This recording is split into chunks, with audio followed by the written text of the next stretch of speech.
Sejam todos bem-vindos a mais uma palestra da Semana do Linux, o primeiro congresso online gratuito de GNU, Linux e tecnologias livres.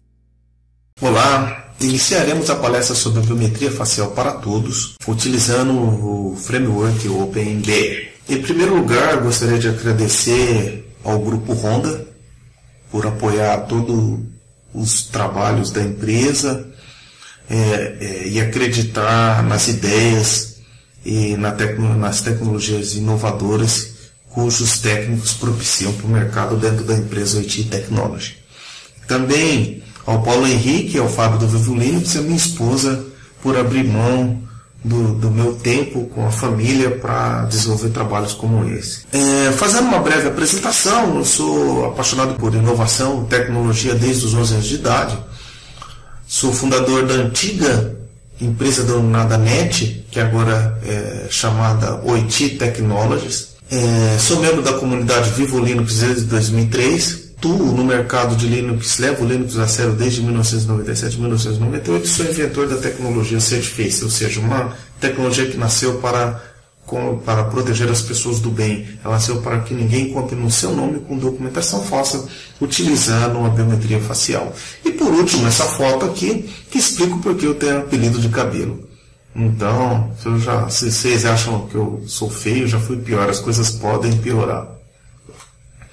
Vamos falar um pouco sobre biometria. O que é biometria? A minha definição de biometria, como o próprio nome diz, bio de vida, metria de métrica. Então, a métrica da vida. De uma maneira muito simples de explicar a palavra biometria, é a análise do comportamento humano ou da característica humana. Então, é medir o comportamento ou a característica humana. Por exemplo, a digitação do comportamento é uma forma de biometria, ou a forma de andar é uma biometria, a face e a impressão digital são características que também são biometria. Ao contrário do que as pessoas imaginam, a biometria ela é utilizada desde o final do século XIX, começo do século XX.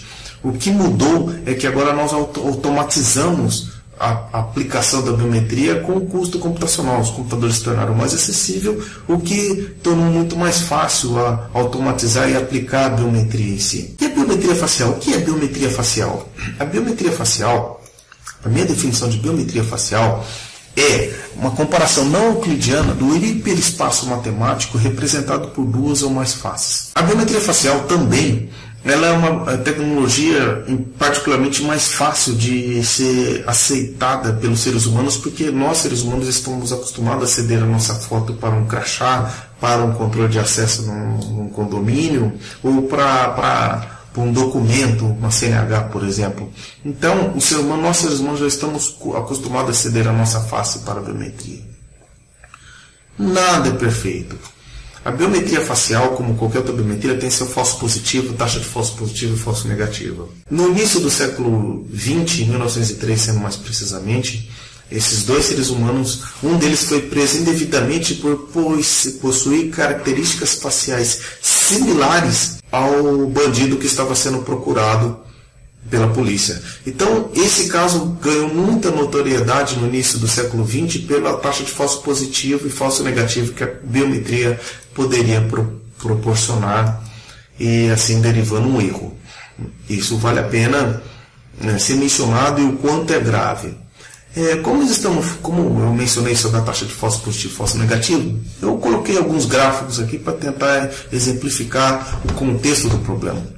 Nesse primeiro gráfico, nós temos o gráfico de distribuição de frequência, onde ele mostra a saída do classificador e sua respectiva frequência. Onde nessa primeira linha do gráfico, imaginamos que seja o gráfico do usuário verdadeiro. E aqui o gráfico do suposto do impostor. Quanto mais alto o valor do usuário, significa que o mais certeiro foi o algoritmo.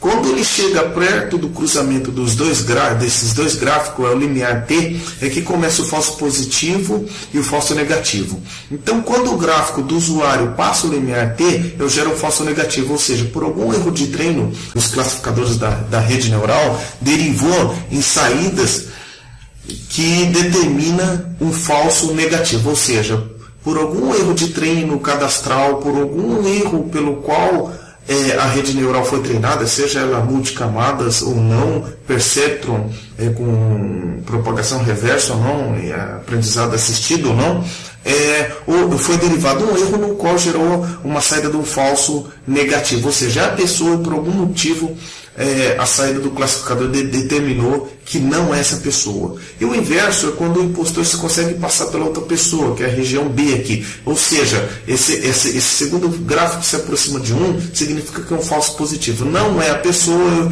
e o impostor no algoritmo conseguiu se passar pelo usuário. Então, falando de falso positivo e falso negativo, o falso positivo é false accept rate, FAR, e o FRR, que é o falso reject rate, é o falso negativo. O cruzamento desses dois gráficos gera o ERR, que é a taxa de erro em comum. Eu controlando quanto maior a taxa de falso positivo, é menor a taxa de falso positivo e vice-versa. E o controle desses dois gráficos eu posso configurar em virtude do tipo de aplicação. Então, o comportamento, por exemplo, o comportamento de uma aplicação judicial, ela pode ter uma taxa de falsa aceitação alta, porque se eu coloco um determinado criminoso para a biometria localizar, e se vier 2, 3 pessoas, eu posso interagir com a resposta e clicar no usuário correto e obter as informações. No outro extremo tem as aplicações de segurança para abrir a abertura de um cofre, por exemplo, com a biometria facial, eu tenho que ser mais preciso. Ou seja, então se a face foi cadastrada frontal, com uma boa iluminação, ela tem que ser reconhecida frontal e sempre com uma boa iluminação. Então tem uma taxa de falsa rejeição alta. E no meio tem as aplicações civis, onde, por exemplo, um acesso a um condomínio, quando eu chego diante de uma webcam, já mostra o meu nome, eu entrego o crachá para a pessoa, mas eu já agilizei, não preciso toda hora ficar perguntando o nome, endereço, CPF, documentação, e eu já tenho um favoritismo. O sistema pode apresentar quais são os locais que ela frequenta, eu entrego o crachá para ela, assim, agilizando o atendimento. Eu acho que nesse slide simplifica bem qual é o problema proposto quando falamos de falso positivo e falso negativo. E quando trabalhamos com biometria, temos que possuir extremo domínio sobre esses coeficientes. Uma aplicação na prática do falso positivo e falso negativo é o quadro Super Gêmeos na Record, é o quadro do programa do Gugu, Super Gêmeos da Rede Record. Ou seja, o quadro Super Gêmeos tinha como propósito identificar os gêmeos mais parecidos. O problema era inversamente o proposto, porque todos os gêmeos univitelinos sobre qualquer algoritmo biométrico apresentam uma alta taxa de similaridade, ou seja, todos os gêmeos possuem 99,98%, 99% de similaridade. Trabalhando com a taxa de falso positivo e falso negativo, o ERR, conseguimos ajustar as taxas de biometria, as taxas de falsa aceitação e falsa rejeição para os irmãos gêmeos, assim conseguindo obter quais são os gêmeos mais distintos. Ou seja, o Certiface, o motor Certiface foi utilizado no quadro do Gugu na TV Record para exemplificar quais são os irmãos gêmeos mais parecidos, que na verdade são matematicamente os gêmeos mais distintos. Nesse exemplo, foi feito os 2 cadastros biométricos e foi enviado para o motor Certiface. Automaticamente, o motor Certiface gerou a amostragem matemática dessas duas faces. Houve toda uma interface gráfica para interagir em tempo real. Outro ponto muito importante, o programa foi ao vivo, ou seja, não houve manipulação da informação. E um ponto muito importante a ser mencionado é que o Certiface trabalha com algoritmos holísticos, estruturais e híbridos. E ele sabe, através de uma rede neural, com a sua inteligência e expertise, qual é o algoritmo mais performático em determinada amostragem ou foto que chega para o Certiface. E depois que todos esses dados foram computados e enviados pelo Certiface, ele envia a similaridade entre os irmãos gêmeos, que é o caso que estamos vendo aí no vídeo. Nesse vídeo demonstrativo, ele calcula a taxa de similaridade. Então, um exemplo na prática do tratamento do falso positivo e falso negativo é o quadro Super Gêmeos do programa do Google da Rede Record. A palestra em si ela tem focado o OpenBR, que fala sobre a biometria livre. A biometria livre ela exige, ela tem alguns obstáculos bem expressivos. Primeiro, os algoritmos de código aberto. O algoritmo biométrico se diferencia um pouco de um programa de código aberto convencional, porque um programa de código aberto convencional, se o seu idealista, o seu inventor abandona o projeto, outras pessoas podem tomar pode dar continuidade ao projeto Lemos Fontes, dando continuidade. A biometria, ela tem um contexto, ela tem uma propriedade muito matemática, ou seja, se o seu inventor, se o seu mantenedor não documentar muito bem a matemática aplicada nesses algoritmos biométricos, dificilmente outras pessoas conseguirão manter a linha de raciocínio e dar continuidade no trabalho. Esse é o primeiro ponto. Nós não precisamos só de desenvolvedores, precisamos de desenvolvedores e matemáticos, desenvolvedores talvez matemáticos. Isso é um contexto bem refletivo. O outro ponto é teste computacional. A biometria facial, ela é redes neurais artificiais. Redes neurais artificiais dependem de treinamento. O treinamento depende de amostragem. Teste populacional. Algoritmos proprietários já foram utilizados para reconhecer corpos no desastre do tsunami, por exemplo. Tudo isso foi possível porque essas redes neurais proprietárias foram treinadas com uma base, por exemplo, de 60 milhões de usuários. Então, outro obstáculo é obter teste populacional, ou seja, um grande volume de faces para treinar as redes neurais com seus respectivos treinos, taxa de erro, de falsa aceitação e falsa rejeição. Quando falamos em reconhecimento facial, não podemos deixar de mencionar sobre visão computacional. Quando falamos de visão computacional, não podemos deixar de mencionar a biblioteca OpenCV. A biblioteca OpenCV é o que tem de mais maduro e evoluído em contexto de código aberto no que tange o assunto visão computacional. Eu admiro muitas pessoas que trabalham com visão computacional, porque é um trabalho muito árduo. Por quê? Porque a visão computacional demanda tempo real. Não adianta nada eu reconhecer um corpo diante de uma ATM meia hora, 1 minuto depois, sendo que esse corpo, se eu reconhecer que esse corpo roubou o dinheiro de um caixa, identificar isso 1 hora depois não faz sentido. Então a visão computacional demanda tempo real. Tá? Geralmente utilizamos a visão computacional para identificar alguma coisa e podemos ajudar muito a humanidade com a biometria facial, evitar acidentes, ou seja, se colocar uma câmera no carro, ela pode identificar um corpo diante um cavalo, um pedestre e assim gerar um alerta. Então a visão computacional demanda tempo real. Isso demanda práticas computacionais não convencionais, programação multinuclear, usar instruções primitivas do processador. Isso requer muito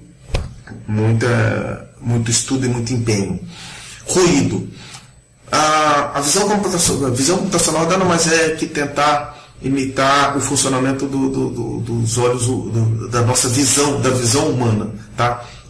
A câmera nada mais é um sensor que obtém os fótons de luz e nada mais nada menos uma tentativa de funcionamento dos olhos humanos. E nós hoje é difícil compreender como quando estamos assistindo um jogo de futebol com chuvisco, mesmo com todo aquele ruído, nós conseguimos localizar, entender onde está a trave, onde está as pessoas, a bola, o jogador, o goleiro e tudo mais. Então trabalhar com o ruído, a remoção de ruídos na visão computacional é algo muito trabalhoso. Ambiguidade. Algumas pessoas podem olhar para esse rosto, algumas pessoas vão ver uma mulher de perfil, outras pessoas vão ver uma senhora de idade. Então a ambiguidade também é uma coisa que é muito difícil de tratar no contexto matemático. Custo computacional. Ou seja, computação de alta performance, quanto maior o processador, não interessa a capacidade do processamento, ele sempre vai gerar um overhead. A diferença entre um computador mais veloz é que esse overhead serão em mili ou microsegundos, mas ele vai tentar resolver aquela complexa equação matemática no menor tempo possível. Evolução do device. Embora nós temos a evolução dos processadores, e sim, na contrapartida as câmeras e os celulares estão com os volumes, com a resolução das imagens cada vez maiores, o que aumenta mais ainda o custo computacional. Então a evolução do device, eu estou com o computador mais rápido, mas em contrapartida a imagem está chegando maior, com uma maior resolução. Essa evolução eles estão andando em paralelo. Para vocês terem uma ideia, trabalhar com visão computacional em tempo real é muito custoso.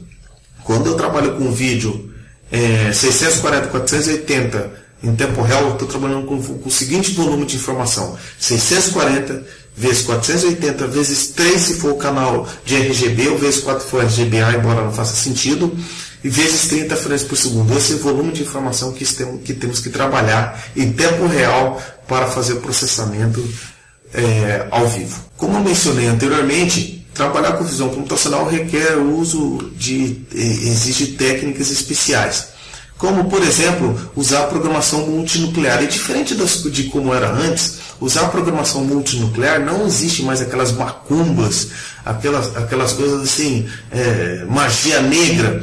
Hoje, basta colocar na diretiva de compilação que você está usando a biblioteca TBB da Intel, o OpenMP, e pronto, a biblioteca OpenCV, já no reconhecimento de padrões, nos algoritmos de reconhecimento de padrões, já utilizam todos os núcleos do seu processador. Isso é uma coisa muito bacana, ou seja, a evolução está aí para facilitar e ajudar a evoluirmos cada vez mais rápido, para aprender novas técnicas e não ficar sofrendo com coisas convencionais, com atividades convencionais.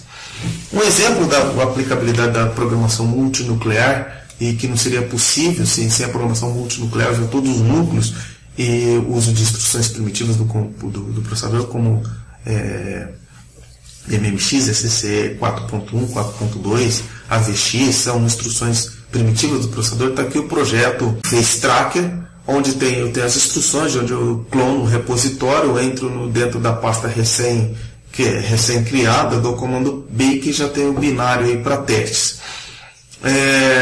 O FaceTracker é uma iniciativa de código aberto, onde eu posso analisar em tempo real as expressões e trabalhar com o algoritmo de prova de vida, ou seja, eu utilizo esse algoritmo, essas técnicas, para que as pessoas não consigam, para dificultar o uso de um vídeo ao vivo diante de uma webcam. Se eu colocar um tablet com a minha face, reproduzindo um vídeo com a minha face, talvez eu consiga reproduzir e enganar o reconhecimento facial com prova de vida.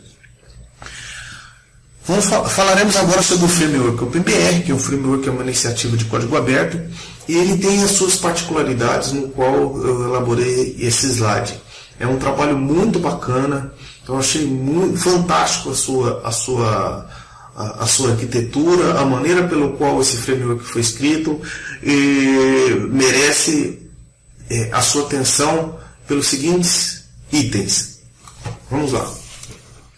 É o primeiro algoritmo que participa do FRVT. O FRVT é o Face Recognition Vendor Test. São testes biométricos que acontecem de 2 em 2 anos e é composto de diversas organizações, como o Departamento de Defesa norte-americano, FBI, NASA. São vários órgãos que determinam se a biometria será, como está a evolução da biometria de código aberto e proprietário. Então, vale a pena mencionar que o OpenBR foi o primeiro algoritmo de biometria que acabou participando desse teste. Primeiro algoritmo na história do FRVT de código aberto que participa desses testes. E com isso ele pegou a 13ª posição e a curacidade. É pouco, sim. Está muito longe do primeiro e segundo lugar, mas muitos algoritmos proprietários nunca chegaram nem próximo dessa posição. Pegou a 2ª posição em velocidade de enroll. Então, assim, ele levou 100 milissegundos para calcular a amostragem matemática. 3ª posição em tamanho de amostragem, ou seja, ele não é tão grande, independente do tamanho da imagem, ele gera aí em torno de 1K de amostragem matemática. 2ª posição, estimativa de sexo. Isso é muito importante. Com a estimativa de sexo, eu posso pegar no vídeo ao vivo, saber quantos homens, quantas mulheres entraram. E 4ª posição, estimativa de idade. Então, imagina, eu posso prover uma propaganda direcionada num elevador, num terminal de elevador, quando nós estamos analisando em tempo real, as pessoas estão olhando para o visor, e se tem 3 mulheres e 9 homens, eu não vou passar propaganda de batom, e sim algo voltado para o público masculino. O que foi utilizado nessa versão do OpenBR foi a compilação nas dependências, foi as dependências da biblioteca QT5 e o OpenCV 2.4 não funciona, ela não está homologada para a OpenCV 3.00. Então, atualmente, aí, se vocês forem utilizar o OpenBR, eu sugiro baixar a OpenCV 2.4.11, que eu acho que é o último release estável, ou 2.4.9, que 2.4.9, 2.4.10, 2.4.11, tá? Essas são as versões que foram utilizadas para o framework OpenBR. Outro ponto a ser mencionado é como fazer o download. Ele pode ser obtido através desse link, tá? No GitHub. Nós clonamos o repositório, baixamos o fonte, entramos no link recém-criado OpenBR, damos git submódulo init e update. Vamos tomar um café, porque são quase 5 GB de download. Por mais incrível que pareça, são muitos arquivos e muitos arquivos de treino e muitas amostragens matemáticas. Depois eu crio um diretório mbuild e dou o comando cmake com a diretiva de compilação release. Se eu quiser baixar todos os scripts, todas as amostragens, todos os arquivos de treino, se eu quero fazer o meu treino, se eu quero treinar a rede neural com as minhas amostragens, com os meus parâmetros matemáticos, eu faço o download através dos scripts disponibilizados e são mais 10 GB. Então, todo o pacote OpenBR é composto de 15 GB com código fonte sem compilação alguma. Sem os binários são 15 GB, os arquivos de treino mais os arquivos fontes. Então, podem ir, deixe durante a madrugada fazendo download, porque é um trabalho bem demorado o download e compilação. Como utilizaremos o algoritmo OpenBR em Shell Script? Simples. Eu uso BR com um dos parâmetros compare. Então, usei a foto 1 e a foto 2, e no Shell Script eu obtive entre essas duas fotos 99,9997% de similaridade. Tá? Então, usando BR, usando o algoritmo Face Recognition, com o parâmetro compare, e as duas fotos eu posso ter já a minha comparação biométrica facial, trazendo 99% de similaridade. Já na comparação de uma outra face já não frontal, eu já tive uma similaridade de 81%. Mas vale a pena mencionar que, dependendo do algoritmo, acima de 70% você já tem certeza que é aquele ser humano. Lembre que estamos lidando com um assunto não linear. Então 50% não é especificamente metade da similaridade. Então, como estamos falando de problemas não lineares, 80%, 75% é uma similaridade muito alta, principalmente essas duas fotos. E vale a pena mencionar que essa foto não passou no teste de expressão, a boca está aberta, a face não está frontal. Mesmo assim, o algoritmo OpenBR classificou como 80%, 81% de similaridade. Isso é um score muito alto. Para eu trabalhar com a estimativa de idade, eu uso o Age Estimation dentro do parâmetro no Shell Script, no parâmetro do script. E aqui, usando a foto cabelo, ele estimou que eu tenho 47 anos de idade. Então ele errou por 4 anos, que eu tenho 43 anos. Então vale a pena mencionar que 5 anos de idade também é uma estimativa muito bacana. 5 anos de idade de erro é uma margem de erro muito boa. A estimativa de sexo, eu mudo também o parâmetro, coloco Gender Estimation, e é onde ele falou que o meu sexo é masculino. Ainda bem que ele não errou o sexo, né?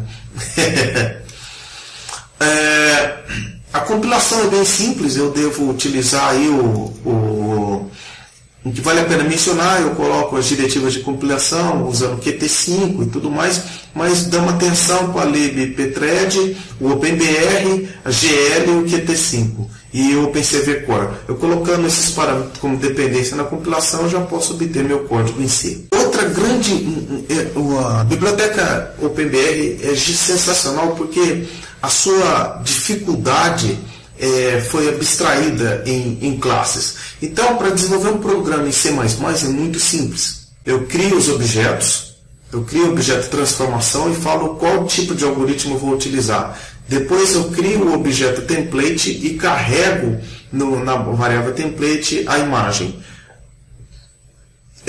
A partir do momento que eu já criei o template, eu jogo ele para a variável transformação, que foi criada aqui na segunda linha do código. E quando eu mando imprimir o template, ele já mostra qual é o cálculo que foi solicitado, que é a estimativa de idade, que no caso aqui foi 47. Aqui é o resultado da saída do programa. Utilizamos a estimativa de sexo, o programa é bem similar, a única coisa que eu mudo é na classe no objeto transformação, eu coloco o algoritmo gender, que é sexo, gender estimation. A partir desse momento, novamente eu carrego a imagem para o objeto template e jogo o objeto template para dentro do objeto transformação. Ele gera uma matriz de transformação onde ele vai trazer o resultado, no caso aqui, a saída do programa é masculino. Sexo masculino. Ainda bem, novamente. Como que eu faço a comparação biométrica? A comparação biométrica é feita da seguinte maneira. Eu crio o objeto transformação e falo que eu vou usar o algoritmo de reconhecimento facial. Depois eu crio um objeto de distância que vai calcular, que vai fazer a comparação não euclidiana entre esses objetos, que vai ser jogado posteriormente aqui pelos objetos template. Então eu carrego nos objetos template as imagens que eu vou comparar. Então eu peguei 2 imagens do cabelo e de um asiático. Aí eu jogo todas essas variáveis na matriz de transformação. A partir do momento que eu joguei essas variáveis na matriz de transformação, eu mando comparar cada um desses objetos. Então aqui eu falei assim, calcula, me dá a distância não euclidiana da imagem cabelo 1 com a imagem do cabelo 2. Então ele vai mostrar a similaridade. E qual é a comparação, qual a similaridade, qual a distância, qual a distância, que na verdade é a comparação não euclidiana, tá? A similaridade entre o template B, que é o asiático, e a minha foto, a foto do cabelo 1. Então aqui ele mostrará os dois resultados.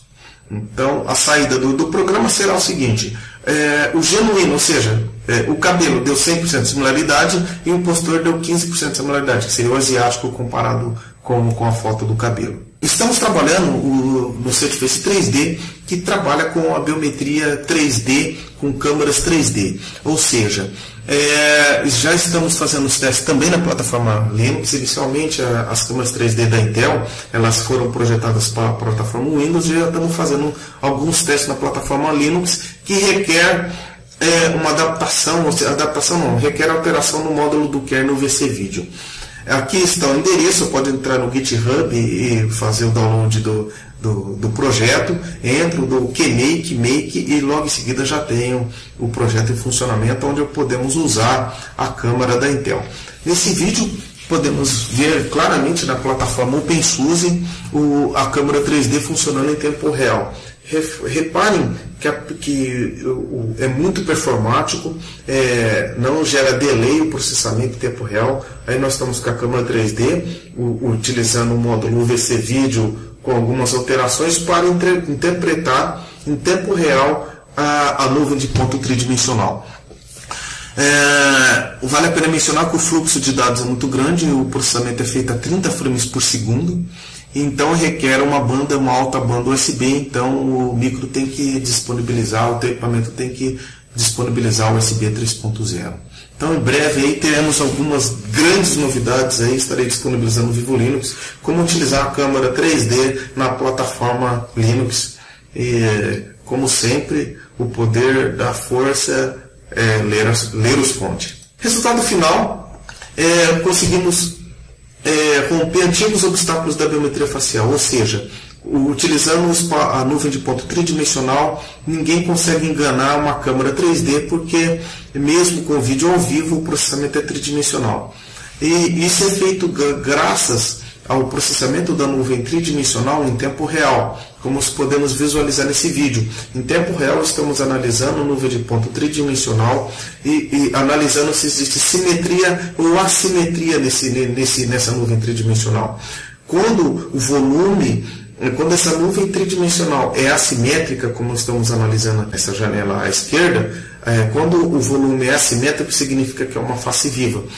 No outro lado, à direita, quando for uma folha de papel, quando analisarmos o volume de uma folha de papel, a nuvem de pontos tridimensional vai ser simétrica, ou seja, com o cálculo do desvio padrão da nuvem tridimensional conseguimos obter o resultado e claramente obter a deformação ou não, simetria ou assimetria nessa nuvem de pontos. Se for simétrica, significa que a chance de ser uma fraude é muito grande. Outro ponto muito importante, o Surface analisa outras variáveis. Nós pegamos a biometria tridimensional da face para constatar se existe uma face viva ou não diante do vídeo ao vivo. Estou com a iniciativa Open Howard, que é similar ao Howard da Microsoft, ou seja, você submete uma foto, ele fala o sexo e a idade.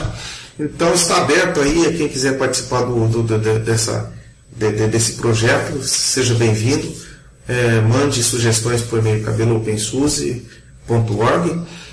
Inicialmente eu quero fazer um serviço que disponibilizará as chamadas em SOAP e em REST, mantendo a interoperabilidade, o código aberto. Preciso de ajuda para manter a infraestrutura, custo, porque máquina na Azure ou na Amazon tem seu valor nada desprezível. Então fica aí o convite a desenvolvedores de visão computacional, Web Services IC e outros. Aqui está o endereço inicial onde eu estarei postando, submetendo os códigos-fontes. Obrigado pela atenção de todos. Dúvidas, críticas e sugestões cabeloopensource.org.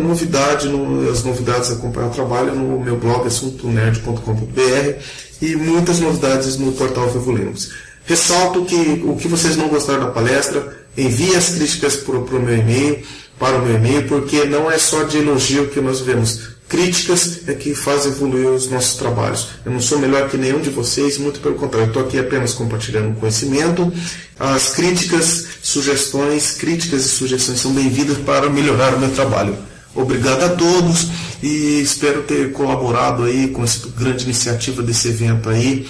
Trabalhei ao máximo aí para fazer uma palestra bem sintetizada, porque o assunto é muito complexo. Cada um dos slides iria derivar em outra palestra se fosse se aprofundar em cada uma dessas pautas e desses assuntos. Obrigado a todos.